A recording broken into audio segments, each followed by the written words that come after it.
Cars have always been an object of more than just purpose. They have evolved to cater to different tastes of customer and provided with one or two very specific characteristics while accommodating the other generic features that all customers desired. Today we have a car that is tailored for our viewers who are on the lookout for a powerful, comfortable, fuel-efficient tourer.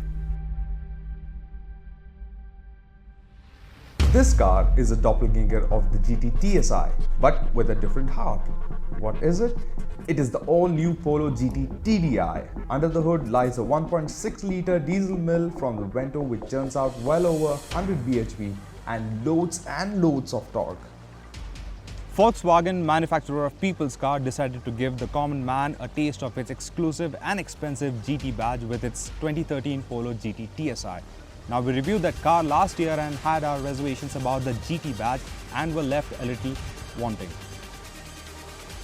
To dig up a little history about GTs in India, we got our first taste towards the GT badge when BMW launched its 5 Series about 4 years ago. The car wasn't that big a success, but it can truly be marked as the beginning of big GTs in India. Almost all car manufacturers around the globe have had their own definition about the GT tag. Right from the Bugattis of the 1940s to the original GT Continental Bentleys of the 1950s and even the Ford GT of the 1960s. Now, with time, the term GT has only come to evolve. And in today's date, the term GT means that the car should be able to flaunt its style statement. It should be a good handler. It should drive fast and perform well. It should be able to carry 2 people and the luggage in utmost luxury, and it should basically be able to put a lap around a continent without even batting an eyelid.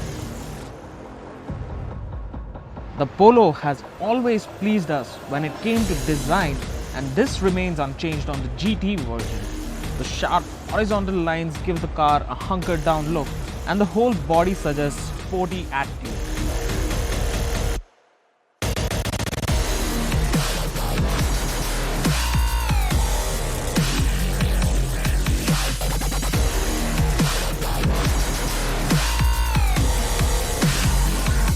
Having said that, the Polo GT series does look like any other standard Polo out there on the road. But we Indians, we love our space. We want our GT car to have space. For my family, even for my extended family. And all of their luggage. Let me just get out of here. On top of this all, the car has to be easy to drive and be fuel efficient. I know this is a very tall order, but then let's find out if the GT TDI pleases or pales in front of all these demands. So you get it, right? Nothing has changed. It looks the same, it has the same cramped up back, it has the same boot space. But there's one thing that has changed, and how?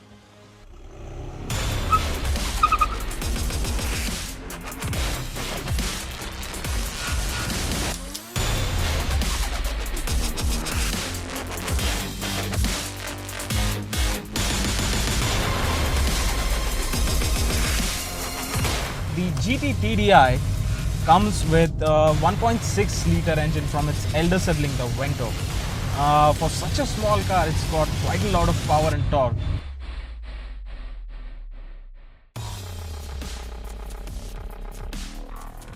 The manual gearbox, which is really nice, it's slick, and it enables the car to go from 0 to 100 in just about 10 seconds. This engine, it just loves to rev right up to its 5400 RPM limiter. Being a diesel engine, it is heavier. This car is about 16 kilos heavier than the TSI, and to offset this weight increase, what Volkswagen has done is stiffened up these front springs and the damping. Now the increased weight and the heavier springs and damping have actually come as a blessing in disguise. You see, the front end feel, because of the stiffer suspension, has improved. Compared to the TSI, this car turns in better. It understeers a bit less than the TSI going at the same speed. It does have that understeering tendency that the TSI had, but then the whole limit has gone up much higher. You can really play around with this car in the corners without scaring yourself silly. And when it does start to understeer, it does so progressively.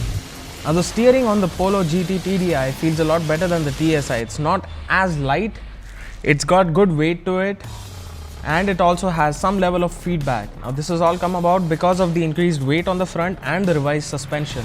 Now the brakes also feel better, they have good bite and feel progressive compared to the GT TSI. Even with good handling of a hot hatch, this car maintains very good composure when you're driving on broken surfaces. It handles potholes, expansion joints, and even your large odd speed breaker, and doesn't touch down anywhere. That's one really good thing. So it's time for the verdict then. What do you think about this car? This car has surprised me in a lot of ways. I mean, the GT TSI was exciting, but then right on the limit it used to let me down. But this car, even though it has more weight, it does handle that little bit better. And then the manual gearbox, it's just amazing. It gives me that little bit extra in terms of being an enthusiast, and plus the crazy diesel engine, plus the looks. I mean, you really can't fault the classic Polo line. Yeah, I mean, what do I say? This car actually has one of the cleanest designs you can ever see in the hot hatch segment, because all they have done to come up with this design is use horizontal lines. So to sum it up, we at PowerDrift give the Polo GT TDI a bigger thumbs up than we did to the TSI. Sure.